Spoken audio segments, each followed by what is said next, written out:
sunnah PCM ini dikategorikan sebagai zona merah, kami akan menutup sementara tempat ibadah, yaitu Masjid Sunnah. Jadi kami mohon kepada para jemaah sekalian, mari semua kita doakan para saudara-saudara kita yang tertimpa ujian ini untuk segera diberi kesembuhan, bisa beraktivitas normal seperti sedia kala. Dan pada kita semua, semoga Allah menjauhkan segala mara yang tidak melindungi segala jiwa, baik diri kita dan keluarga kita.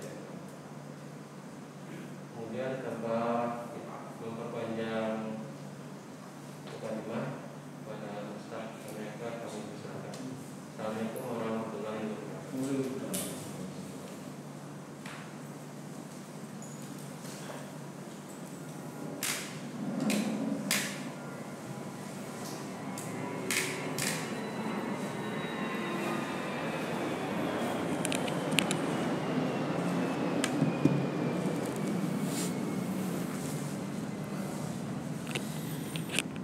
Bismillahirrahmanirrahim. Assalamualaikum warahmatullahi wabarakatuh.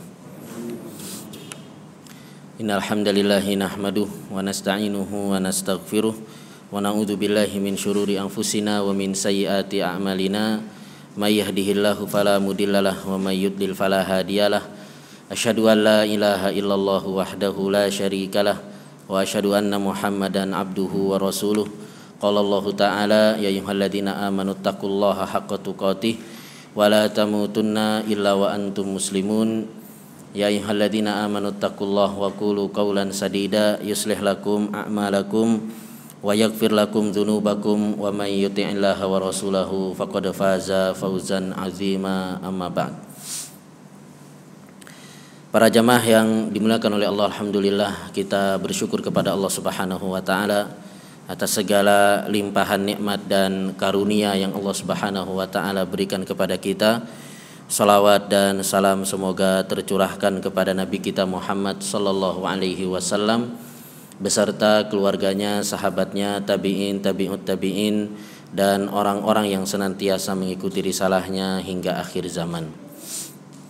Para jamaah yang dimuliakan oleh Allah, pagi hari ini insyaallah kita akan lanjutkan kembali kajian kita dari Kitabut Tauhid, karya daripada Syekhul Islam Muhammad bin Abdul Wahhab rahimahullahu ta'ala, yang dengan ini kita menggunakan syarah yang ditulis oleh Al-Ustaz Dr. Firanda Andirja hafizahullahu ta'ala. Sebelum kita memasuki pembahasan dari Kitabut Tauhid, ada sedikit muqaddimah yang mudah-mudahan bisa menambah keimanan kita kepada Allah Subhanahu wa taala, bahwasanya di dalam Al-Qur'an banyak sekali disebutkan kiat-kiat atau sebab-sebab untuk menjadi orang-orang yang beruntung, untuk menjadi orang-orang yang sukses di dunia maupun di akhirat. Di Al-Qur'an banyak sekali ayat-ayat yang diakhiri dengan ulaika humul muflihun. Mereka adalah orang-orang yang beruntung, mereka adalah orang-orang yang sukses. Di antara ayat-ayat yang diakhiri dengan ulaika humul muflihun, mereka adalah orang-orang yang beruntung, mereka adalah orang-orang yang sukses. Yang pertama adalah di dalam surat Al-Baqarah ayat yang kelima. Allah Subhanahu wa taala berfirman, ulaika ala hudam mir rabbihim wa ulaika humul muflihun. Mereka adalah orang-orang yang berada di atas petunjuk dari Rabb mereka, dan mereka adalah orang-orang yang beruntung atau orang-orang yang sukses. Siapakah mereka orang-orang yang sukses tersebut? Kita tarik mundur ayat yang sebelumnya atau dua ayat sebelumnya. Allah Subhanahu wa taala berfirman, alladzina yu'minuna bil ghaib wa yuqimunas shalah wa mimma razaqnahum yunfiqun. Mereka adalah orang-orang yang beriman kepada yang gaib. Beriman kepada yang gaib itu diantaranya adalah beriman kepada Allah Subhanahu wa ta'ala, beriman kepada hari akhir, bahwasanya dia beriman adanya hari pembalasan, hari kebangkitan. Dia beriman bahwasanya ada surga, ada neraka. alladzina yu'minuna bil ghaib wa yuqimunas shalah wa mimma razaqnahum yunfiqun. Dan mereka adalah orang-orang yang mendirikan salat. Oleh karenanya hendaknya kita berusaha untuk senantiasa melaksanakan salat. Terutama adalah kita berusaha untuk menjaga salat yang 5 waktu. Wa mimma razaqnahum yunfiqun, dan mereka adalah orang-orang yang menginfakkan harta mereka atas rizki yang Allah Subhanahu wa taala berikan kepada mereka.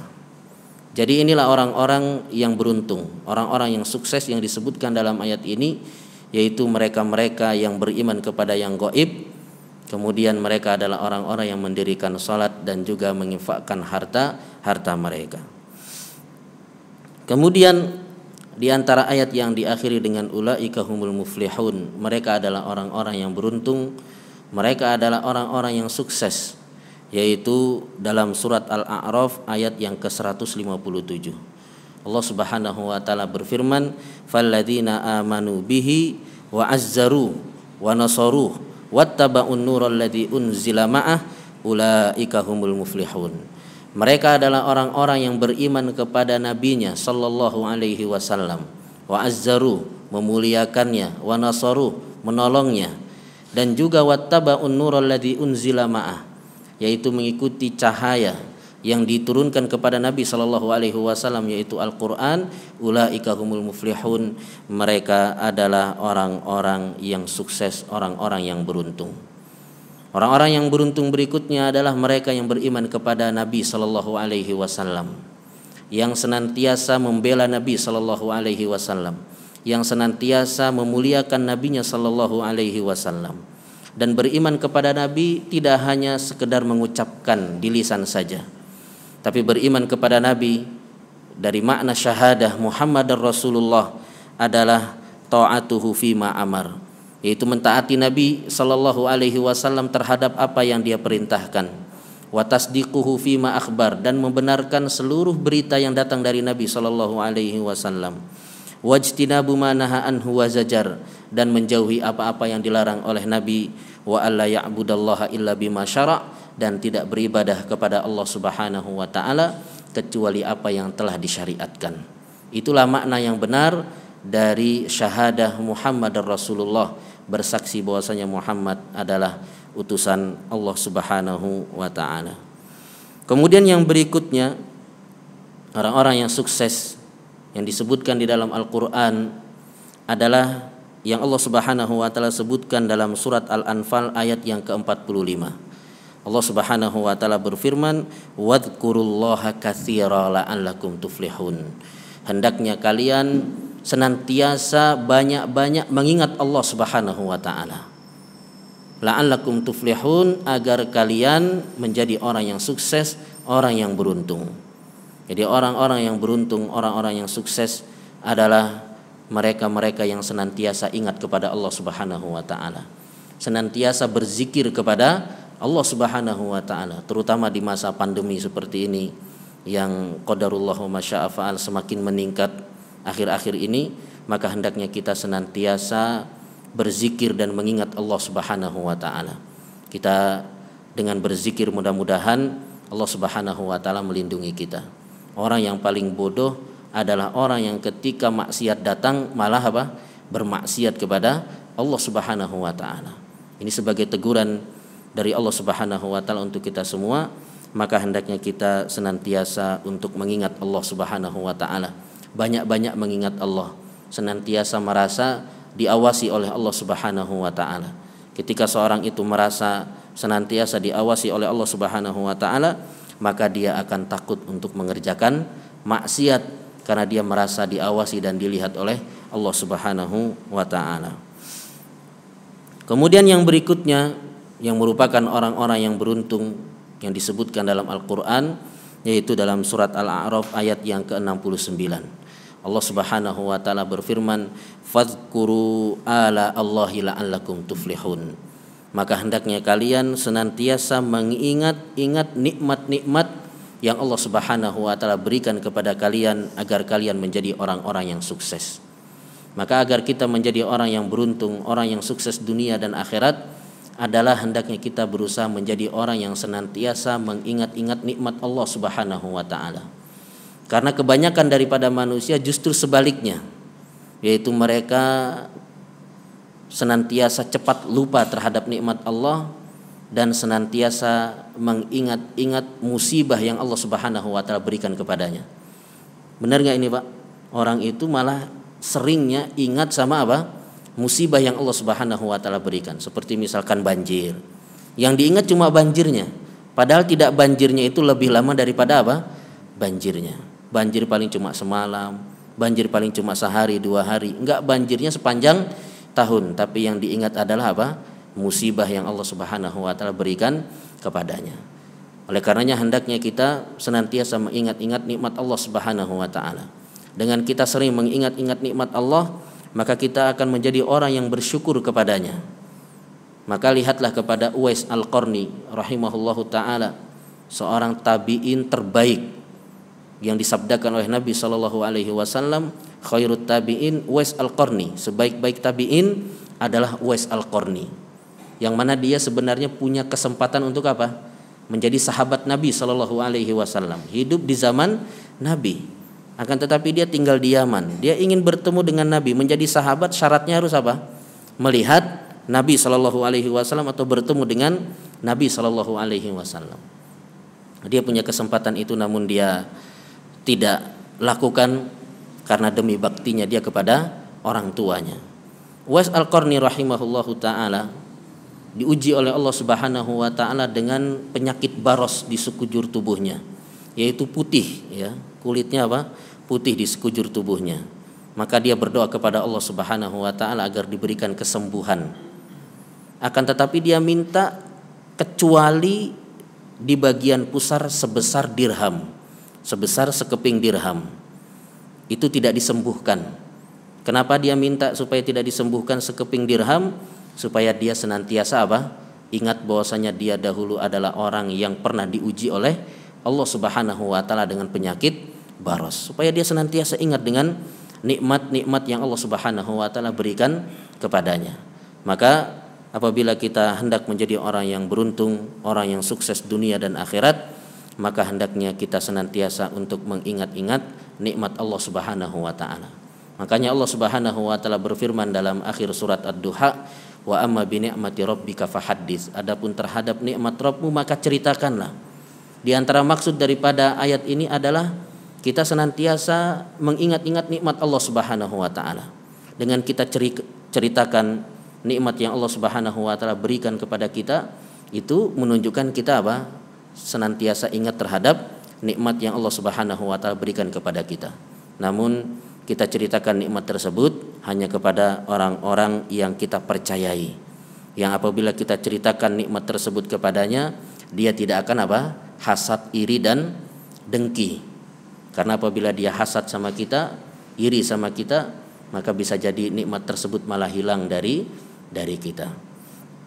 Kemudian yang berikutnya, agar kita menjadi orang yang sukses dunia dan akhirat, adalah hendaknya kita senantiasa untuk memakan makanan yang halal, mencari pekerjaan dengan pekerjaan yang halal. Apalagi di masa pandemi seperti ini, banyak orang-orang yang susah, banyak orang-orang yang di PHK, sehingga mungkin ada di antara mereka yang berpikiran untuk mencari dunia atau mencari uang dengan cara yang salah, dengan cara yang curang, dengan cara-cara yang tidak diridhoi oleh Allah Subhanahu wa taala. Maka hendaknya di masa-masa seperti ini justru kita berusaha untuk mencari rizki yang halal, mencari makanan yang halal. Jangan berani berhutang dengan niatan untuk apa? Tidak dibayar. Banyak orang-orang yang di masa seperti ini hutang-hutang tapi dengan niatan tidak dibayar. Apabila seorang melakukan hal yang demikian, yaitu dia berhutang dengan niatan dia tidak membayar, maka disebutkan bahwasanya dia adalah pencuri. Jadi disamakan oleh Nabi Shallallahu alaihi wasallam sebagai orang yang mencuri. Hutang tapi apa? Dengan niatan tidak dibayar. Maka di masa-masa seperti hendaknya kita senantiasa mendekatkan diri kepada Allah Subhanahu wa taala, berusaha untuk memakan makanan yang halal, mencari rizki dengan cara yang halal. Allah Subhanahu wa taala ingatkan dalam Al-Qur'an, Allah Subhanahu wa taala berfirman dalam surat Ali Imran ayat 130, ya ayyuhalladzina amanu la ta'kulur riba at'afa mudha'afa. Wahai orang-orang yang beriman, janganlah kalian memakan riba dengan berlipat ganda. Wattaqullaha la'allakum tuflihun. Bertakwalah kalian kepada Allah agar kalian menjadi orang yang beruntung. Maka apabila kita hendak menjadi orang yang sukses dunia dan akhirat, adalah hendaknya kita berusaha untuk menjaga makanan kita, makanan untuk kita dan makanan untuk keluarga kita. Terlebih memakan makanan yang halal, memakan makanan yang baik, itu dapat membantu kita semangat dalam beribadah kepada Allah. Sebagaimana yang disebutkan di dalam Al-Qur'an, ya ayyuhar rusul kulu minat thayyibati wa'malu salihah inni bima ta'maluna alim. Allah Subhanahu wa taala berfirman, ya ayyuhar rusul, wahai para rasul, kulu minat thayyibati wa'malu salihah, makanlah dari makanan yang baik dan beramal salehlah. Kata Al-Imam Ibnu Katsir rahimahullahu taala, digabungkannya dua perintah ini oleh Allah Subhanahu wa taala. Yang Allah Subhanahu wa taala perintahkan kepada Rasul, digabungkan dua perintah, kulu minat thayyibat, makanlah dengan makanan yang baik, wa'malu salihah. Perintah yang kedua adalah suruh apa? Beramal saleh. Kata Ibnu Katsir rahimahullahu taala, ini menunjukkan bahwasanya makanan-makanan yang baik itu dapat membantu seorang dalam beramal saleh, dalam beribadah kepada Allah Subhanahu wa taala. Kemudian di antara hal yang bisa membuat kita sukses dunia dan akhirat adalah sebagaimana yang disebutkan oleh Allah Subhanahu wa taala dalam surat Al-Hasyr. Wa may yuqashuhha nafsihi faulaika humul muflihun. Barang siapa yang terjaga dari kebakhilan, maka mereka adalah orang-orang yang beruntung. Maka apabila kita hendak menjadi orang yang sukses dunia dan akhirat, adalah dengan menjadi orang yang dermawan, menjadi orang yang baik, yang suka berinfak. Ya, terutama sekali lagi di masa pandemi seperti ini, banyak orang-orang yang susah, banyak orang-orang yang membutuhkan, banyak orang-orang yang kesusahan, ya, membutuhkan uluran tangan dari kita. Maka hendaknya kita berusaha untuk membantu mereka. Kita hilangkan kebakhilan dan kekikiran dalam diri kita agar kita menjadi orang yang beruntung, orang yang sukses dunia dan akhirat. Wa may yuqa syuhha nafsihi faulaika humul muflihun. Barang siapa yang terjaga dari kebakhilan, maka mereka adalah orang-orang yang beruntung.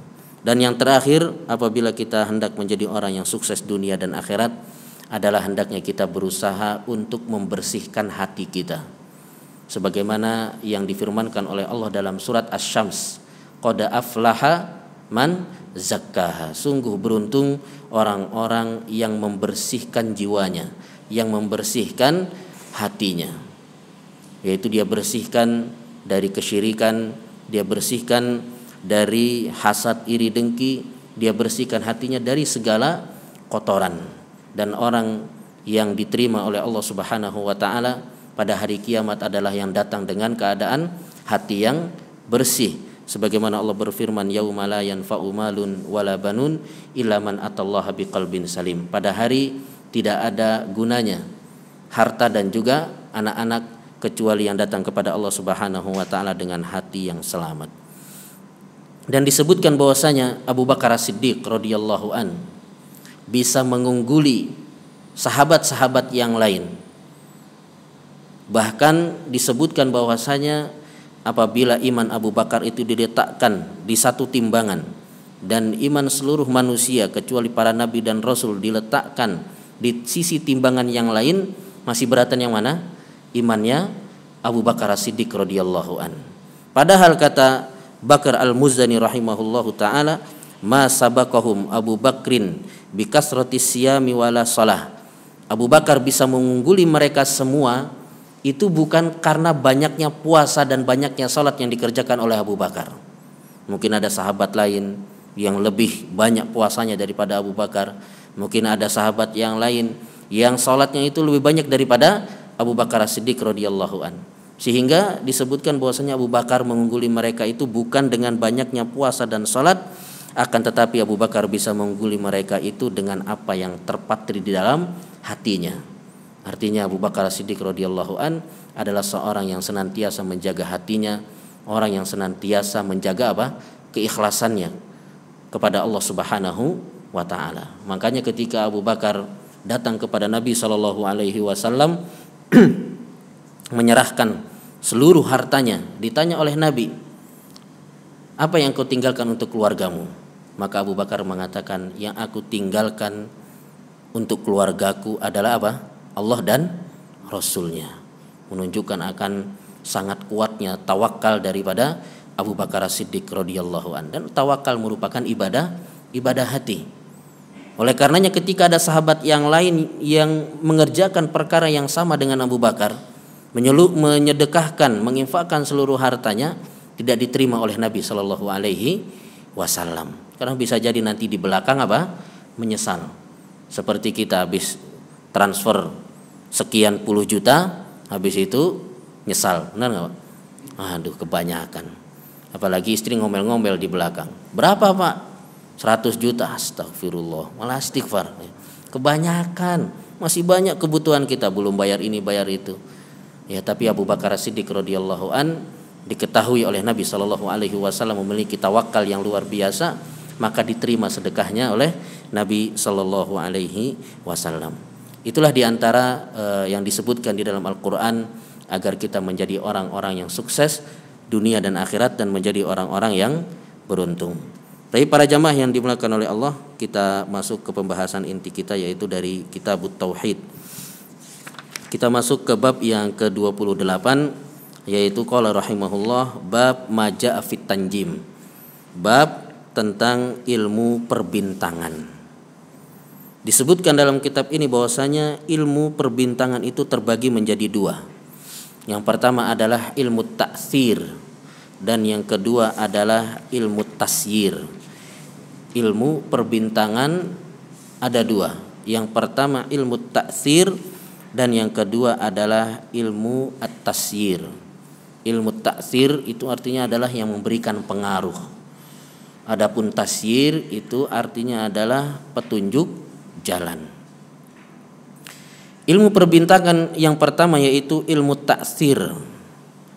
Pengertiannya adalah bahwasanya gerakan-gerakan bintang, baik bertemunya dengan bintang yang lain atau terpisahnya atau gugusannya atau munculnya dan tenggelamnya atau yang lainnya dapat memberikan pengaruh kepada kejadian-kejadian yang terjadi di muka bumi.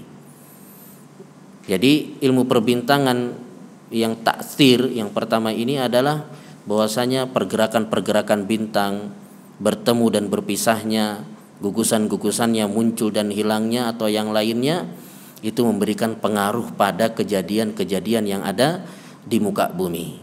Ini disebutkan bahwasanya ini adalah bagian dari perdukunan, bagian daripada sihir, sebagaimana yang disebutkan oleh Nabi Shallallahu Alaihi Wasallam, maniktabasa ilman minan nujum iktabasa syu'batan minas sihri zada mazad. Barang siapa yang mempelajari sebagian daripada ilmu nujum, maka dia telah mempelajari sebagian daripada ilmu sihir, zada mazad. Semakin dia menambah ilmu nujumnya, ilmu perbintangannya, maka akan semakin bertambah pula apa? Ilmu sihirnya. Ini ilmu perbintangan yang pertama, yang merupakan apa? Syirik besar.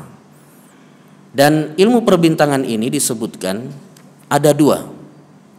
Ilmu ta'thir ini, sebagaimana yang disebutkan di sini, ya. Yang pertama adalah meyakini bahwa bintang-bintang atau benda-benda langit memiliki kehendak. Jadi kalau mau dibagi ilmu ta'thir ini, bagian yang pertama ini disebutkan oleh Syekh Saleh As-Sindi hafizahullahu taala adalah ilmu amali. Ilmu perbintangan yang ta'thir ya dibagi menjadi dua. Yang pertama adalah ilmu amali, ya. Yang pertama adalah ilmu perbintangan yang amali, yaitu yang meyakini bahwasanya benda-benda langit, ya, bintang-bintang itu memiliki pengaruh pada kejadian-kejadian yang ada di bumi. Jadi bintang-bintang itulah yang menciptakan musibah-musibah. Jadi mereka meyakini bahwasanya bintang-bintang, benda-benda langit itulah yang apa? Yang menciptakan kejadian-kejadian yang terjadi di muka bumi. Musibah-musibah yang terjadi di muka bumi. Macam yang pertama ini pernah terjadi di zamannya Nabi Ibrahim alaihissalam. Jadi Nabi Ibrahim alaihissalam itu bertemu dengan yang pertama adalah para penyembah berhala. Kemudian yang kedua yang didakwahi oleh Nabi Ibrahim alaihissalam adalah para penyembah apa? Benda-benda langit, sebagaimana yang bisa kita baca dalam surat Ali Imran ya, atau Al-An'am. Bagaimana dialognya Nabi Ibrahim alaihissalam kepada mereka-mereka yang menyembah benda-benda langit. Maka ini termasuk daripada syirik besar. Dan mereka telah menyalahi tauhid rububiyah. Tauhid rububiyah itu apa?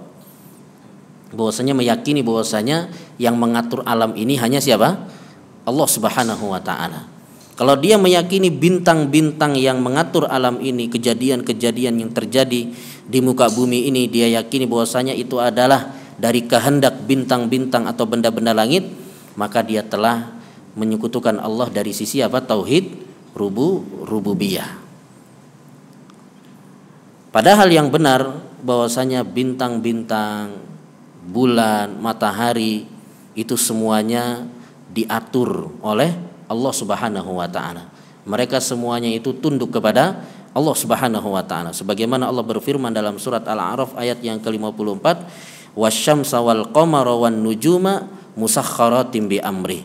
Bahwasanya matahari, bulan, bintang itu tunduk kepada aturan Allah Subhanahu wa taala. Dan Allah Subhanahu wa taala juga berfirman wa kullun fi falakin yasbahun, dan semuanya itu beredar pada garis edarnya. Jadi semua benda-benda langit itu diatur oleh Allah Subhanahu wa taala. Ada yang mengaturnya yaitu Allah Subhanahu wa taala. Bahkan Allah Subhanahu wa taala tidak pernah telat ya dalam mengatur benda-benda langit tersebut.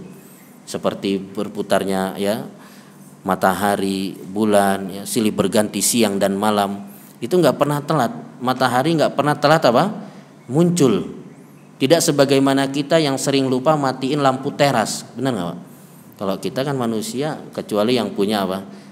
Alat otomatis ya, jadi nggak perlu dinyalain matiin. Kalau sudah siang mati sendiri. Tapi yang tidak ada, ya, kebanyakan kita sering lupa untuk mematikan lampu yang ada di teras. Tapi Allah Subhanahu wa taala tidak pernah apa? Terlambat. Ini semua menunjukkan bahwasanya langit benda-benda langit ada yang mengatur, yaitu Allah Subhanahu wa taala. Kemudian ilmu ta'tsir yang kedua. Yang pertama tadi amali, yang sekarang adalah ilmi. Yaitu tentang ilmu perbintangan itu sendiri yang berkaitan dengan ilmu gaib. Jadi mereka meyakini dengan mempelajari ilmu-ilmu perbintangan, pergerakan-pergerakan benda-benda langit, ya, bintangnya, bulannya kah, itu mereka bisa meramal perkara-perkara yang akan terjadi di masa yang akan datang. Ini menyekutukan Allah Subhanahu wa taala dari sisi apa, Pak? Dari sisi mengetahui ilmu gaib. Padahal yang mengetahui ilmu gaib itu hanyalah Allah Subhanahu wa taala. Maka barang siapa yang mempercayai atau meyakini ada selain Allah yang mengetahui ilmu gaib, maka dia telah jatuh kepada kesyirikan. Ilmu perbintangan macam ini pernah dinisbatkan kepada Al-Imam Syafi'i rahimahullahu taala. Jadi ada sebuah riwayat menyebutkan bahwasanya Imam Asy-Syafi'i itu paham tentang ilmu perbintangan yang kedua ini, ya, tentang ilmu perbintangan ini, yang mana pernah disebutkan di masa mudanya Imam Syafi'i. Jadi kita tahu bahwasanya Imam Syafi'i itu kalau sudah mempelajari satu bidang, maka pasti dia akan apa? Menguasainya. Imam Syafi'i rahimahullah ta'ala seorang imam yang luar biasa kecerdasannya, yang kalau baca harus apa? Ditutup bawahnya. Kenapa? Khawatir kalau kebaca jadi apa? Hafal. Memiliki hafalan yang sangat kuat. Disebutkan bahwasanya beliau di masa mudanya itu pandai terhadap ilmu perbintangan ini, sehingga ketika beliau sedang duduk-duduk ada ibu yang hendak melahirkan, maka Imam Syafi'i mencoba membaca ya, dengan pergerakan-pergerakan bintang, maka beliau mengatakan bahwasanya ibu akan melahirkan anak perempuan, kemudian matanya buta sebelah, di kemaluannya ada tai lalatnya dan hanya hidup beberapa saat saja. Dan benar ibu ini ketika melahirkan persis sifat-sifatnya itu yang disebutkan oleh Imam Syafi'i rahimahullah. Ya, perempuan, matanya buta sebelah, ada tai lalat di kemaluannya, dan beberapa jam kemudian anak ini meninggal dunia. Ketika ramalan yang disebutkan oleh Imam Syafi'i ini benar, maka Imam Syafi'i pun langsung menyesal dan meninggalkan ilmu perbintangan ini. Namun riwayat ini adalah riwayat yang tidak benar, yang sudah dibantah oleh Al-Imam Ibnu Qayyim rahimahullahu ta'ala, yang menisbatkan bahwasanya Imam Syafi'i rahimahullah faham tentang ilmu perbintangan yang ini.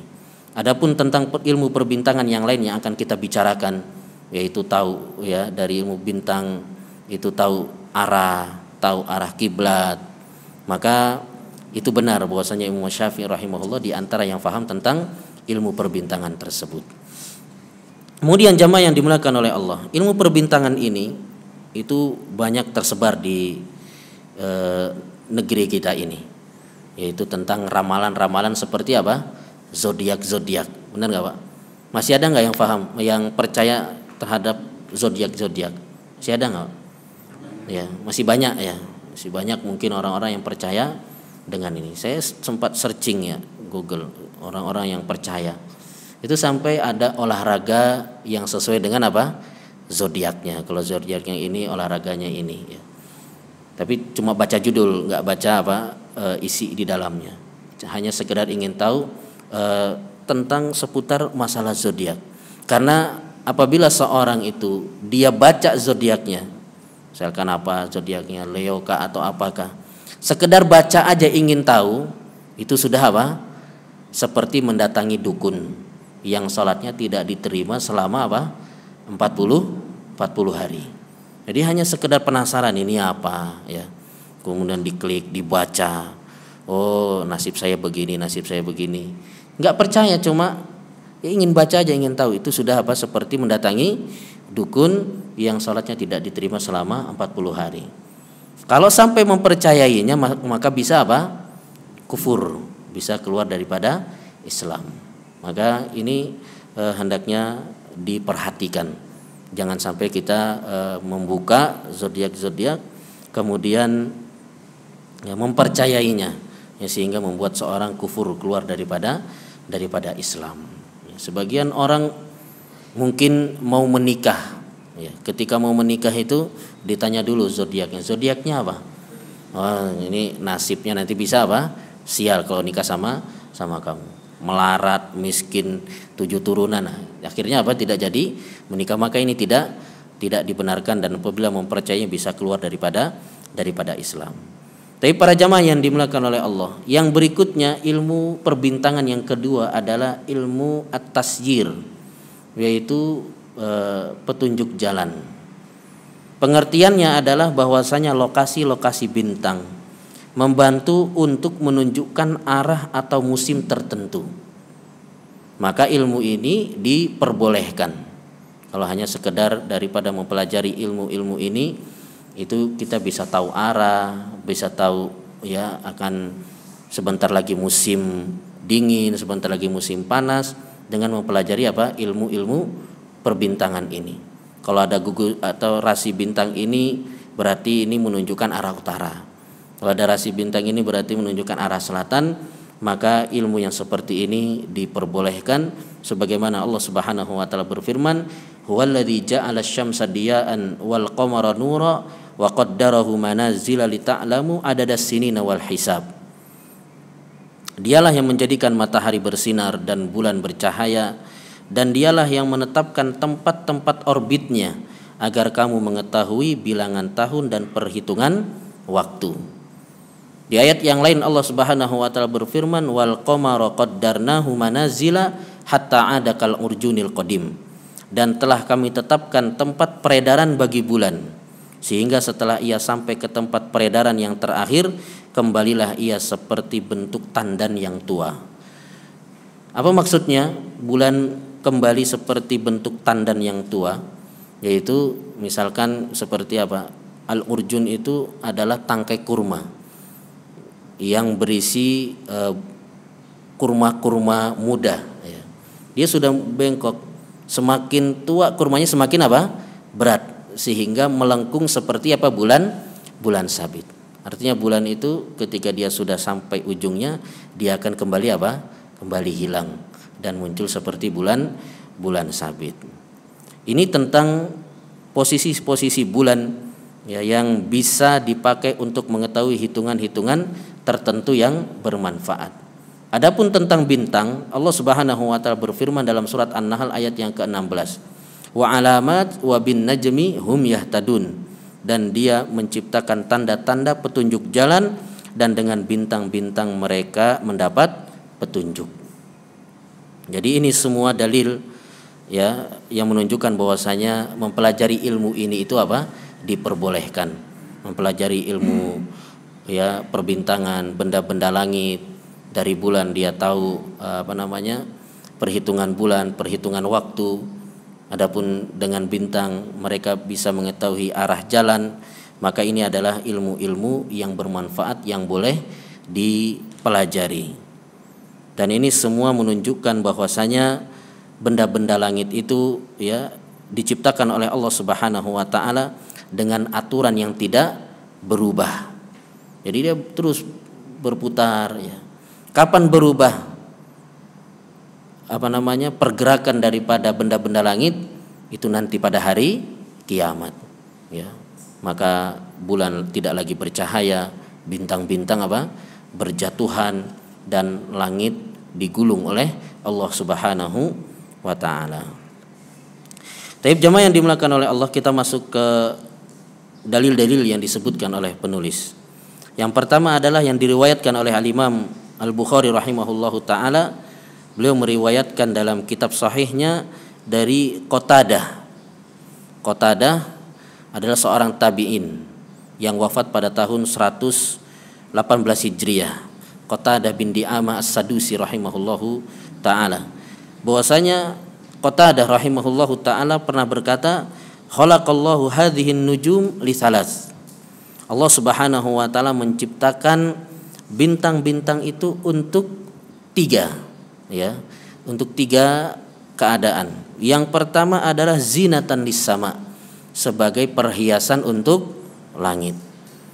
Yang kedua rujuman lisyayatin, sebagai alat untuk pelempar setan. Dan yang ketiga adalah wa alamatin yuhtada biha, sebagai petunjuk jalan. Faman ta'awwala fiha ghaira dzalika akhta. Siapa yang mentafsirkan di luar daripada tiga hal ini, maka dia telah terjatuh ke dalam kesalahan. Wa adda'a nasibahu, dan dia telah menyia-nyiakan waktunya.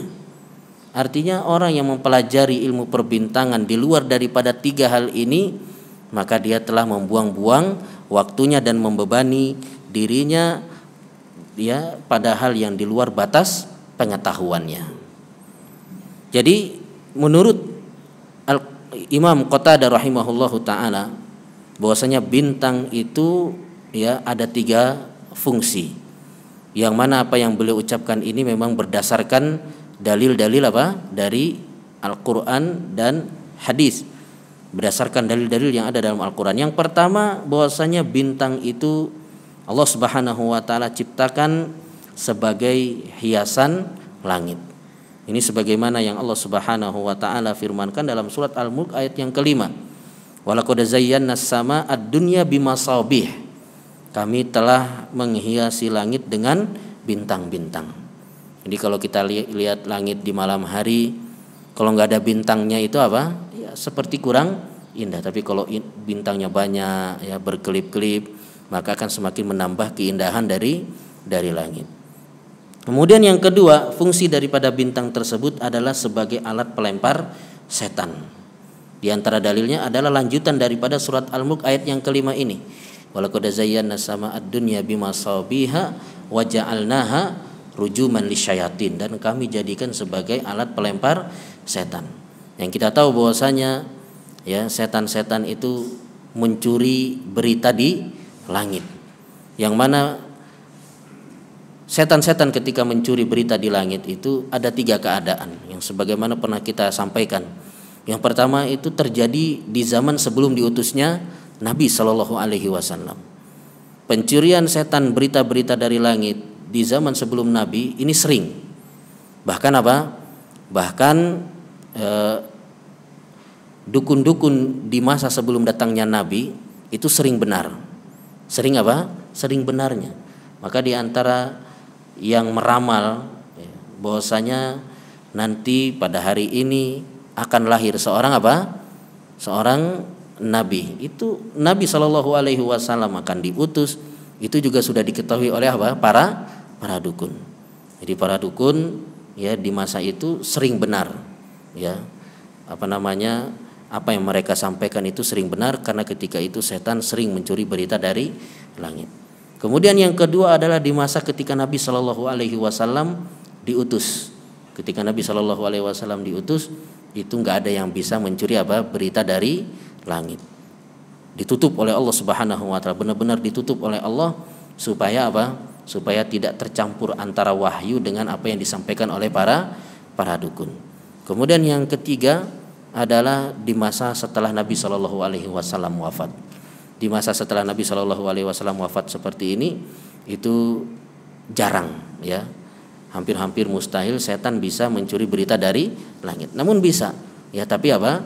Jarang, tidak sesering ya sebelum diutusnya Nabi Shallallahu Alaihi Wasallam. Oleh karenanya para dukun sekarang ini tebakan mereka sering apa? Meleset. Benarnya cuma sekali, salahnya ratusan kali, tapi tetap apa? Orang-orang percaya berlandaskan dengan benarnya yang sekali tersebut. Jadi mereka para setan yang mencuri berita dari langit tersebut ya ketika mereka bertumpuk-tumpuk ya, berusaha untuk mencuri berita di langit, maka dilempar oleh Allah Subhanahu Wa Taala dengan bintang-bintang.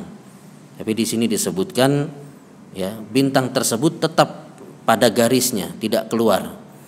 Yang dijadikan alat untuk melempar itu hanya percikannya saja ya, percikan ya api dari bintang tersebut. Jadi bintangnya tidak keluar dari garis edarnya.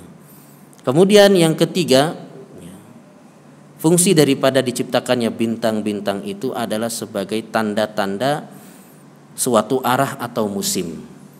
Jadi dengan kita mengetahui ya rasi-rasi yang ada di langit ya, bintang-bintang itu bisa mengetahui arah jalan atau bisa menentukan musim, sudah dekat musim dingin, sudah dekat musim panas. Terlebih di masa dulu mereka tidak punya Google Maps ya, nggak punya Google Maps, nggak punya kompas. Kita punya kompas saja susah untuk apa? Makainya juga nggak bisa. Ya. Jadi mereka dahulu sangat membutuhkan yang namanya ilmu ini. Bahkan disebutkan yang paling membutuhkan ilmu ini itu adalah orang-orang Arab. Karena mereka adalah orang-orang yang hidup di padang pasir. Kalau nggak punya ilmu ini bisa apa? Tersesat. Maka mereka sangat membutuhkan ilmu ini. Ya dengan belajar rasi-rasi bintang. Oh ini arah utara. Oh ini arah selatan. Dengan itu mereka bisa apa? Bisa selamat. Allah Subhanahu Wa Taala berfirman, wa huwal ladzi ja'ala lakumun nujuma litahtadu biha fi dzulumatil barri wal bahr. Dan dia yang menjadikan bagi kalian bintang-bintang agar kalian menjadikannya sebagai petunjuk di tengah kegelapan malam, baik di daratan maupun di lautan. Ya bagi mereka yang nelayan, yang berlayar, itu juga sangat membutuhkan apa? Ilmu ini supaya mereka tidak tersesat. Taib jamaah yang dimuliakan oleh Allah. Matan yang berikutnya disebutkan di sini terkait hukum mempelajari tata letak peredaran bulan. Menurut Qatadah hukumnya adalah makruh. Ibnu Uyainah tidak membolehkannya. Ya, Ibnu Uyainah yaitu Sufyan ibnu Uyainah, yaitu tidak membolehkannya seperti yang dinukilkan oleh Harb. Harb ini namanya adalah Abu Muhammad Al-Kirmani yang wafat pada tahun 280 Hijriah. Harb bin Ismail Abu Muhammad Al-Kirmani. Jadi Harb mengatakan bahwasanya Qatadah mengatakan bahwasanya hukum mempelajari ilmu perbintangan ini, yaitu tahu arah jalan, tahu arah nanti musim ini musim itu, tahu arah kiblat, menurut Qatadah hukumnya adalah makruh. Dan menurut Sufyan ibnu Uyainah, kata Harb bahwasanya Sufyan ibnu Uyainah tidak membolehkan mempelajari ilmu ini. Adapun Imam Ahmad dan Ishaq bin Rahawayh memberikan rukhsah terkait hal tersebut. Jadi mempelajari ilmu perbintangan ini, yaitu ilmu tasyir, itu para ulama berbeda pendapat. Yang pertama adalah pendapat daripada Imam Ahmad atau pendapat daripada Qatadah dan juga Sufyan bin Uyainah, mempelajari ilmu ini itu tidak boleh, ya. Mereka tidak membolehkannya. Tadi Imam Ahmad atau Imam Qatadah mengatakan hukumnya adalah makruh, dan Sufyan ibnu Uyainah mengatakan adalah tidak boleh. Jadi para ulama berbeda pendapat. Yang pertama tidak membolehkan karena mempelajari ilmu ini itu bisa mengantarkan kepada kesyirikan. Jadi bisa kebablasan, akhirnya jatuh kepada ilmu perbintangan yang macam apa? Macam yang lain. Jadi bisa kebablasan. Ada juga yang mengatakan bahwasanya mempelajari ilmu ini itu kurang manfaat. Kalau belajar ilmu kedokteran ada manfaatnya nggak Pak? Manfaatnya jelas, bisa ngobatin orang-orang yang luka. Belajar ilmu matematika juga jelas, ya bisa nanti hitung ini hitung itu. Tapi kalau belajar ilmu ini bisa apa? Bisa apa kalau belajar ilmu ini? Ya, manfaatnya sangat kurang. Terlebih di masa seperti ini, sudah ada Google Map, sudah nggak ada lagi yang lihat apa? Bintang lagi. Kalau ke arah Bandung tinggal buka Google Map, bisa apa? Bisa jalan. Jadi menurut mereka yang pertama itu tidak membolehkan pelajari ilmu perbintangan ini karena dikhawatirkan bisa kebablasan sehingga jatuh kepada kesyirikan, atau dia mempelajari hal-hal yang kurang manfaat. Masih banyak ilmu-ilmu yang bermanfaat, dan orang yang mengerjakan yang kurang manfaat, meninggalkan yang manfaat itu termasuk daripada godaan syaitan. Jadi syaitan ketika menggoda manusia, digoda dia untuk tidak melakukan hal-hal yang manfaat. Ketika syaitan gak berhasil, orang ini masih semangat mengerjakan amal saleh, maka digoda oleh syaitan dengan apa? Dengan disibukkan dia kepada perkara-perkara yang kurang manfaat, meninggalkan perkara-perkara yang apa? Yang lebih bermanfaat. Jadi ini bisa jadi termasuk daripada godaan syaitan. Kemudian yang kedua, hukum mempelajari ilmu ini, pendapat kedua ini adalah pendapat dari jumhur ulama, mayoritas para ulama. Di antaranya yang disebutkan adalah Imam Ahmad dan juga Ishaq bin Rahawayh. Jadi Ishaq bin Rahawayh itu bacanya bisa dua. Menurut ahli bahasa dibaca Ishaq bin Rohuyah. Menurut ahli hadis dibacanya apa? Ishaq bin Rahawayh. Jadi jumhur ulama, di antaranya Imam Ahmad dan juga Ishaq bin Rahawayh, hukum mempelajari ilmu ini itu apa? Diperbolehkan. Karena ilmu ini juga ilmu yang manfaat, terlebih di zaman dahulu. Bahkan apabila seorang itu benar-benar mempelajari ilmu ini, dia bisa menambah keimanannya kepada Allah Subhanahu wa ta'ala. Ternyata benda-benda langit itu benar-benar ada yang mengaturnya, yaitu Allah Subhanahu wa ta'ala, yang mana semuanya itu enggak pernah keluar daripada garis edarnya, sehingga ketika seorang mempelajari ilmu ini justru bisa menambah apa? Keimanannya kepada Allah Subhanahu wa ta'ala. Tapi jemaah yang dimuliakan oleh Allah, dalil yang berikutnya yang dibawakan oleh penulis dari Abu Musa Al-Asy'ari radhiyallahu anhu menuturkan Rasulullah sallallahu alaihi wasallam bersabda, salasatun la yadkhulunal jannah, mudminul khamri wa qati'ur rahim wa musaddiqun bis-sihri. Ada 3 golongan yang tidak akan masuk ke dalam surga. Yang pertama adalah mudminul khamr, orang yang kecanduan khamar. Kemudian yang kedua adalah waqati'ur rahim, orang yang memutuskan tali silaturahim. Dan yang ketiga adalah wa musaddiqun bisihir, yaitu yang mempercayai tentang ilmu sihir. Apa kaitannya dalil ini, hadis ini dengan bab kita tentang apa? Ilmu perbintangan. Sedangkan dalam hadis ini tidak disebutkan ilmu perbintangan. Maka kaitan hadis ini dengan bab adalah ketika Nabi SAW menyebutkan wa musaddiqun bisihir, yaitu mempercayai apa? Sihir. Orang yang mempercayai sihir itu ya ada kaitannya dengan apa? Ilmu perbintangan. Ilmu perbintangan itu ada kaitannya dengan apa? Sihir. Sebagaimana sabda Nabi SAW yang lain, maniktabasa ilman minan nujum iktabasa syu'batan minas sihir zada mazad. Siapa yang mempelajari sebagian daripada ilmu nujum, maka dia telah mempelajari sebagian daripada ilmu sihir. Zada mazada, semakin bertambah ilmu nujumnya, semakin bertambah apa? Ilmu sihirnya. Jadi kaitan hadis ini dengan bab itu pada lafadz wa musaddiqun bisihir, yaitu mereka yang mempercayai sihir, karena ilmu perbintangan itu erat kaitannya dengan sihir.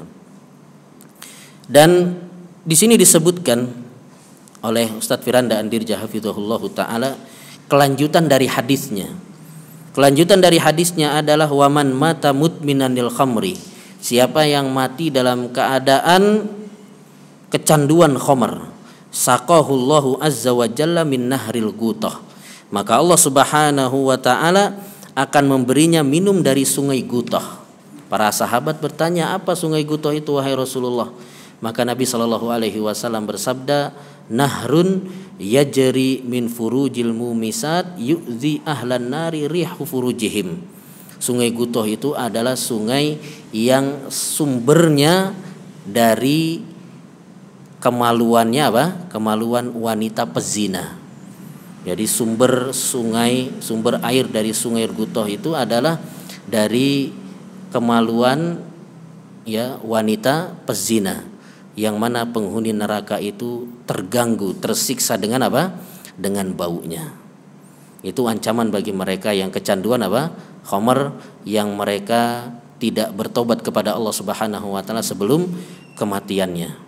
Kemudian jamaah yang dimuliakan oleh Allah, ada 3 hal yang diancam oleh Nabi SAW dalam hadis ini, yaitu dengan ancaman tidak akan masuk ke dalam surga.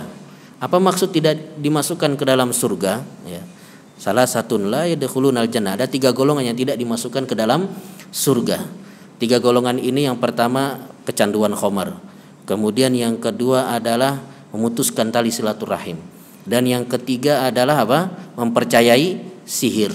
Kalau kita perhatikan 3 dosa ini sama atau tidak, Pak? Sama atau tidak dosanya? Pastinya apa? Berbeda. Karena mempercayai sihir itu apa?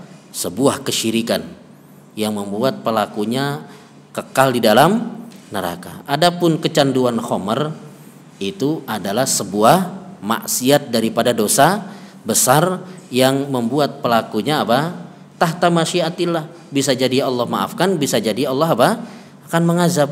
Kalau Allah masukkan dia ke dalam neraka, dia tidak akan kekal di dalam neraka. Kalau sudah bersih, Allah Subhanahu wa taala akan keluarkan dia dari neraka dan masukkan ke dalam surga. Maka salah satu la yadkhulunal jannah, 3 golongan tidak akan dimasukkan surga ini sebagai ancaman dari Nabi SAW untuk ketiga golongan ini. Namun mereka tidak sama dalam hal kekalnya di dalam neraka. Ya, kalau yang satunya yang mempercayai sihir jelas akan kekal di dalam neraka. Adapun 2, yaitu memutuskan tali silaturahim dan juga kecanduan khamr, maka ini sebuah maksiat saja, yaitu bagian daripada dosa besar yang dia di bawah kehendak Allah Subhanahu wa taala. Bisa jadi Allah maafkan dan bisa jadi Allah Subhanahu wa taala masukkan dia ke dalam neraka. Jadi maksud daripada la yadkhulul jannah, dia tidak masuk ke dalam surga, maka bisa jadi maknanya adalah dia tidak masuk surga dengan secara apa? Langsung, tapi dimasukkan dulu ke dalam neraka oleh Allah Subhanahu wa taala. Yang pertama yang disebutkan dalam hadis ini, 3 golongan yang diancam oleh Nabi sallallahu alaihi wasallam tidak masuk ke dalam surga adalah kecanduan khamar. Itu orang yang suka minum khamar. Yang mana khamar itu artinya adalah apa? Yang menutup akal. Padahal akal itu adalah nikmat yang sangat besar yang Allah Subhanahu wa taala berikan kepada manusia. Yang dengan akal itulah terbedakan antara manusia dengan apa? Hewan. Hewan itu nggak punya akal, tapi punya otak. Punya nggak, Pak? Punya. Ya. Jadi otak itu bukan akal. Hewan-hewan juga punya otak. Otak kambing enak, otak sapi apa?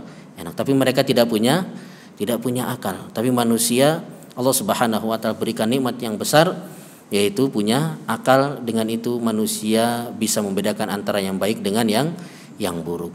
Namun mereka yang suka minum minuman khamar ini ya menutup nikmat yang Allah Subhanahu wa taala yang sangat besar tersebut. Sehingga orang ketika dia minum khamar, dia mirip dengan orang apa? Orang gila yang sudah kehilangan akal. Makanya kalau misalkan punya saudara yang kecanduan khamar, pas lagi mabuk di video aja, Pak. Nanti kalau sudah sadar apa? Dilihatkan nih. Kamu kalau lagi mabuk itu seperti orang apa? Orang gila. Ya mudah-mudahan dengan itu dia bisa bertobat kepada Allah Subhanahu wa taala. Dan terkadang ada orang-orang yang minum khamar itu ternyata adalah orang-orang yang memiliki ilmu. Karena terkadang ada orang-orang yang tertipu dengan ilmu yang banyak yang dia apa? Yang dia miliki. Sehingga dia bermaksiat kepada Allah Subhanahu wa taala. Diceritakan oleh Syekh Abdul Razak Al-Badar hafizahullah taala dalam kitab Ad-Da' wad Dawa, ketika di dalam bis ya, ada orang yang sedang mabuk. Kemudian ada dua orang ahli ilmu ya, mutawwa, orang yang bertakwa, orang yang senantiasa mengerjakan amal saleh. Dua orang ini ingin menasihati orang yang mabuk ini. Tapi kalau langsung dinasihati bisa apa? Timbul mudarat yang lebih besar. Maka mereka berdua menasihatinya dengan cara dialog tentang masalah apa? Khamar. Dialoglah mereka tentang masalah khamar. Menyebutkan ayat-ayat bahwasanya di dalam Al-Qur'an itu khamar itu tidak sekaligus langsung apa? Diharamkan oleh Allah Subhanahu wa taala. Ada 3 tahapan. Maka mereka ini berdua dialog sambil menyebutkan ayat. Ternyata salah satu dari mereka kelupaan ayat atau salah dalam membacakan apa? Ayat. Malah langsung apa? Disalahkan sama orang yang mabuk tadi, salah itu. Yang benar ayatnya apa? Demikian dan demikian. Ternyata ada orang-orang yang hafal Quran ya, yang memiliki ilmu yang banyak, dia tertipu dengan ilmunya sehingga jatuh ke dalam apa? Bermaksiat kepada Allah Subhanahu wa taala. Terkadang orang dengan ilmunya yang banyak itu dia bisa tertipu. Enggak apa-apa maksiat. Allah itu Maha apa? Pengampun. Enggak apa-apa maksiat, nanti habis sedekah, habis sholat, dosa apa? Dihapus oleh Allah Subhanahu wa taala. Jadi ada orang-orang yang demikian, maka hendaknya kita tidak ikut-ikutan ya seperti itu. Tertipu dengan apa? Ilmu yang banyak, hafalan Quran atau hafalan hadis yang banyak. Kemudian yang berikutnya yang diancam dalam hadis ini adalah memutuskan tali silaturahim. Memutuskan tali silaturahim ini juga merupakan dosa yang sangat besar. Bahkan diancam dalam hadis la yadkhulul jannata qati, tidak akan masuk ke dalam surga orang yang memutuskan tali silaturahim. Disebutkan dalam riwayat yang lain bahwasanya rahim nanti akan berdiri di sisi sirat. Yang kita tahu bahwasanya sirat itu apa? Jembatan terakhir atau ujian terakhir bagi manusia untuk masuk ke dalam surga. Berhasil lewat sirat maka masuk surga. Ternyata di ujian terakhir itu ada apa? Rahim. Yang dikhawatirkan sehebat apapun orang itu sholatnya, sedekahnya, tapi kalau dia memutuskan tali silaturahim, dia akan ditarik oleh rahim masuk ke dalam apa? Neraka. Yang kita tahu bahwasanya sirat itu kan sudah panjang, licin, menggelincirkan ya. Kalau ada yang mengatakan seperti rambut dibelah 7 itu tidak benar. Tapi yang benar sirat itu adalah ahaddu minas saif, lebih tajam daripada apa? Pedang, dan lebih halus daripada rambut. Jadi sangat licin dan menggelincirkan. Sudah setelah panjang, licin, menggelincirkan, ditambah lagi ada kalalib, Jadi di sirat itu ada kalalib, yaitu besi yang bengkok yang siap apa? Menarik orang untuk masuk ke dalam neraka. Ditambah lagi ada rahim yang senantiasa menarik orang-orang yang dahulunya di dunia suka apa? Memutuskan tali silaturahim. Maka hendaknya kita berusaha untuk apa? Untuk menyambung tali silaturahim. Memutuskan tali silaturahim itu ada dua bentuknya. Yang pertama adalah menyakiti. Jadi dia suka nyakiti kakaknya, nyakiti adiknya, nyakiti orang tuanya. Dan yang kedua, memutuskan tali silaturahim itu adalah tidak berbuat baik atau cuek. Mungkin kita dari yang kedua, kebanyakan kita. Kita nggak peduli sama orang tua, nggak peduli sama kakak. Banyak orang itu suka nelpon teman, tapi kalau nelpon kakak nggak pernah, benar nggak Pak? Kalau nelpon kakak itu canggung. Saya punya teman, ketika ditanya, nomor kakak antum berapa? Aduh maaf nggak punya ya. Nomor kakaknya apa? Dia nggak simpan. Tapi nomor temannya apa? Dia simpan. Nomor kakaknya aja nggak disimpan. Kalau nggak disimpan berarti apa? Nggak pernah ditelepon. Jadi kebanyakan orang demikian. Alhamdulillah sekarang ada WhatsApp, ada grup keluarga. Tapi biasanya grup keluarga itu malah kalau nggak sepi ribut. Nah, kalau nggak sepi apa? Ribut. Bukan malah menyambung tali silaturahim, malah seringnya ribut, ya, sering selisih, sering ini, sering itu. Akhirnya pelan-pelan ada yang keluar. Kalau sudah satu keluar, suudzon, ini kenapa keluar? Akhirnya semuanya keluar, bubar apa? Grupnya. Jadi menjaga tali silaturahim, yang memutuskan tali silaturahim itu ada dua, menyakiti atau apa? Cuek. Dan orang menyambung tali silaturahim itu ada tiga. Yang pertama adalah al-mukafi. Mukafi itu apa? Yang membalas. Kalau dia dikunjungi sama kakaknya, besok saya apa? Gantian mengunjungi. Kalau dia dikirimi hadiah sama adiknya, besok saya juga apa? Kirimi hadiah. Jadi dia apa? Berusaha untuk membalas. Kalau nggak dikunjungi ya nggak mengunjungi. Ini yang pertama, al-mukafi. Yang kedua adalah yang benar-benar menyambung tali silaturahim. Penyambung tali silaturahim yang hakiki. Penyambung tali silaturahim yang hakiki itu adalah bila dia diputuskan ya tali silaturahimnya, dia berusaha untuk apa? Menyambungnya. Jadi yang namanya menyambung itu kalau sudah ada yang apa? Putus. Tapi dia berusaha untuk apa? Menyambung, bukan malah ya sudah, kalau memang gitu saya juga apa? Bisa. Kalau memang kamu cuek, nggak mau ngunjungi saya pun apa? Bisa nggak ngunjungi kamu. Maka yang kedua itu adalah yang benar-benar menyambung tali silaturahim. Sebagaimana Nabi Shallallahu Alaihi Wasallam bersabda, laisal wasil bil mukafi. Bukanlah orang yang menyambung tali silaturahim itu dengan mukafi, yaitu dengan membalas tadi. Kalau dikunjungi balas apa? Dikunjungi. Walakinnal wasil man qata'aha ya man quti'at rahimuhu wa salaha. Tetapi penyambung tali silaturahim yang hakiki adalah apabila dia diputuskan silaturahimnya, dia berusaha untuk menyambungnya. Dan yang ketiga adalah al-qati, yaitu orang yang senantiasa memutuskan tali silaturahim. Ya, dia berusaha disambung malah dia tidak mau menyambungnya. Maka inilah yang diancam dalam hadis ini dengan tidak masuk ke dalam surga, atau dalam hadis yang lain la yadkhulunal jannata qati, tidak akan masuk ke dalam surga orang yang memutuskan tali silaturahim. Dan yang perlu difahami, silaturahim itu adalah kepada kerabat, bukan kepada teman. Sama teman itu namanya apa? Ziarah, ya. Tapi orang kita kan ziarah itu namanya ziarah kubur, ya. Mau kemana ziarah? Dikiranya ziarah kubur, padahal ziarah itu ya kalau kepada teman. Karena ungkapan yang salah inilah ya akhirnya mereka apa? Tidak peduli sama kerabatnya yang harusnya mereka sambung. Karena mereka sering reunian. Kalau reunian itu suka spanduknya tulisannya apa? Reuni akbar untuk menyambung silaturahim, ya. Sehingga mereka tahunya sering nyambung silaturahim, tapi yang demikian reunian, mengunjungi teman, ya. Padahal yang demikian itu bukan bagian daripada silaturahim. Tapi itu semua namanya adalah ziarah. Silaturahim itu adalah kepada kerabat, kepada kakak, adik, dan kepada kedua orang tua. Kemudian jamaah yang dimuliakan oleh Allah, menyambung tali silaturahim ini keutamanya sangat besar.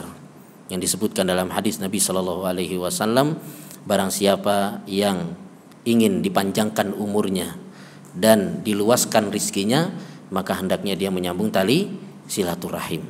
Jadi siapa yang ingin dipanjangkan umurnya, ya, terlebih di masa seperti ini, ya, kita berusaha untuk menyelamatkan diri dari COVID ini, diantaranya adalah dengan menyambung tali silaturahim. Dan menyambung tali silaturahim itu bukan harus datang, ya. Di zaman sekarang kan sudah mudah, bisa dengan video call, ya, bisa dengan telepon. Itu semua bagian daripada apa? Silaturahim. Jadi kalau sekarang nggak bisa ngunjungi, saling mengunjungi, ya paling tidak dengan apa? Saling telepon, ya, dengan video call atau yang lainnya. Kemudian yang disebutkan di sini keutamaan daripada menyambung tali silaturahim dalam ayat yang panjang dalam surat Ar-Ra'd ayat yang ke-20 sampai 24, itu jaminannya adalah jannatu adn yadkhulunaha, yaitu surga Aden yang mereka akan masuk ke dalamnya. Min waman salaha min abaihim wa azwajihim wa dzurriyyatihim wal malaikatu yadkhuluna alaihim min kulli bab. Kemudian malaikat akan masuk dari setiap pintu dan mengatakan kepada mereka, salamun alaikum bima sabartum, ya, keselamatan untuk kalian karena sebab sabarnya kalian. Jadi di antara yang menyebabkan mereka masuk ke dalam surga itu di ayat yang awal-awal, walladzina yasiluna ma amarallahu bihi ayyusal, yaitu mereka menjalankan perintah Allah untuk menyambung tali silaturahim sehingga mereka dimasukkan ke dalam surga. Kemudian malaikat mengucapkan kepada mereka keselamatan kepada kalian karena sebab sabarnya kalian. Karena di antara hal yang berat dalam silaturahim itu memang apa? Sabar. Dalam silaturahim itu kita kan sudah ngorbanin waktu, benar nggak Pak? Harus ngorbanin biaya yang besar, apalagi yang tinggalnya jauh, ya. Pak Budi mungkin tinggalnya orang tuanya ada di Medan, ya, kerabatnya, keluarga besarnya ada di Medan, anak ada di Kalimantan. Ini kan butuh biaya yang apa? Besar. Sudah sampai sana terkadang apa? Dicuekin, benar nggak Pak? Malah ribut. Ya, makanya kadang dalam silaturahim itu kita selain korban uang, korban waktu, korban perasaan juga. Ya, korban apa? Perasaan. Maka diucapkan kepada malaikat apa? Keselamatan kepada kalian atas kesabaran kalian. Kemudian disebutkan di sini, ya, la yahillu lirajulin ayyahjura akhahu fawqa salas. Tidak halal bagi seorang itu memusuhi saudaranya lebih daripada 3 hari. Yaltaqiyani faya'ridu hadza wa ya'ridu hadza, kalau ketemu saling berpaling, ya. Wa khairuhuma alladzi yabda'u bisalam, dan sebaik-baik dari keduanya adalah yang paling pertama mengucapkan salam. Ini disebutkan untuk kepada orang lain. Jadi enggak halal bagi orang itu memusuhi saudaranya lebih dari apa? 3 hari. Hadis ini umum untuk apa? Orang lain. Maka bagaimana dengan apa? Kerabat. Maka semakin enggak halal bagi kita, haram bagi kita untuk apa? Memusuhi kerabat kita, musuhan sama kakak bertahun-tahun. Biasanya kalau sudah sama kerabat itu bisa apa? Bertahun-tahun. Padahal dalam hadis yang lain Nabi Shallallahu Alaihi Wasallam mengancam ada 3 golongan yang mana sholat mereka itu tidak akan terangkat meskipun 1 jengkal. Ya, salah satu, ya, ada 3 orang, 3 golongan, la tartafi sholatuhum fawqa ru'usihim shibra, yang sholat mereka itu tidak terangkat dari kepala mereka meskipun sejengkal, artinya tidak diterima. Di antara 3 golongan tersebut adalah al-akhawani mutasariman, 2 orang yang bersaudara saling apa? Bermusuhan. Jadi, ya, sebagaimana tadi sudah kita sebutkan, bisa jadi ada orang yang sholatnya luar biasa, sedekahnya luar biasa, tapi hubungannya sama kakaknya, sama adiknya apa? Tidak baik. Bermusuh-musuhan sejak lama. Yang biasanya mendatangkan permusuhan itu apa? Warisan, ya. Pembagian waris yang terlambat dibagikan, atau ada kerabat yang tidak ingin dibagikan, ya. Inilah biang daripada apa?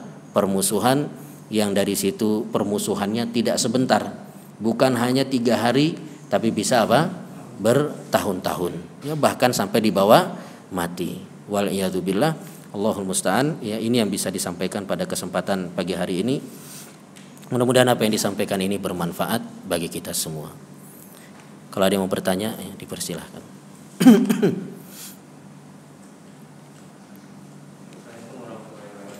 Waalaikumsalam warahmatullahi wabarakatuh. Amin.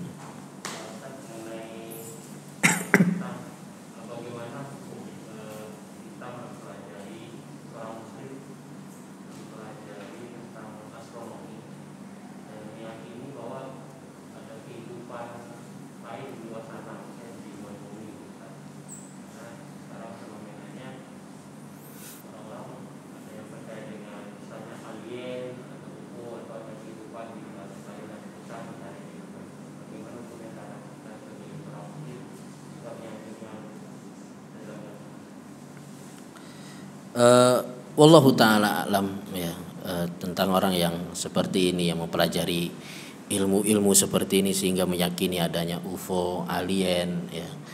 Wallahu alam ini ya bisa jadi termasuk daripada mempelajari hal-hal yang kurang manfaat, ya, kurang bermanfaat.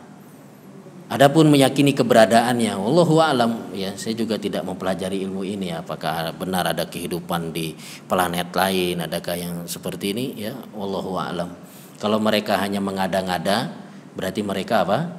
Berdusta, ya. Kalau mereka hanya mengada-ngada, maka mereka berdusta. Jadi sebagaimana tadi sudah disebutkan bahwasanya mempelajari ilmu ini di luar daripada 3 hal tersebut, maka dia telah jatuh ke dalam kesalahan, ya, telah jatuh ke dalam kesalahan dan membuang-buang waktu yang di luar kemampuannya. Seperti itu, wallahu ta'ala alam.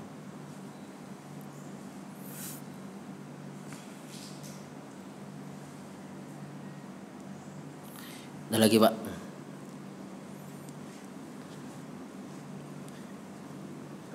Bagaimana kalau ilmu laduni? Sudah penjelasan. Ya, ilmu laduni itu apa? Nggak belajar pinter, ya, Pak? Iya. Ya. Ya nggak ada yang namanya ilmu harus dipelajari. Jadi nggak ada yang namanya ilmu laduni, ya. Dia nggak belajar tapi turunan dari orang tuanya kemudian jadi pintar, ya. Khawatirnya, ya, sebagian orang itu ketika dia punya anak tapi anaknya terlahir kelainan, ya, punya kelainan idiot atau apa, dianggap sebagai wali, punya ilmu apa? Laduni. Jadi nggak belajar tapi apa? Pintar, punya kelebihan-kelebihan, punya sakti. Ini sebenarnya untuk menutupi aib yang ada dalam keluarganya. Maka ini tidak benar, ya. Yang namanya ilmu itu harus dipelajari. Ulama-ulama dahulu mereka menjadi orang-orang yang luar biasa itu karena apa? Karena belajar. Nggak ada sejarah orang nggak belajar kemudian apa? Dia pintar, hafal ini, hafal itu, maka ini tidak benar. Wallahu ta'ala alam.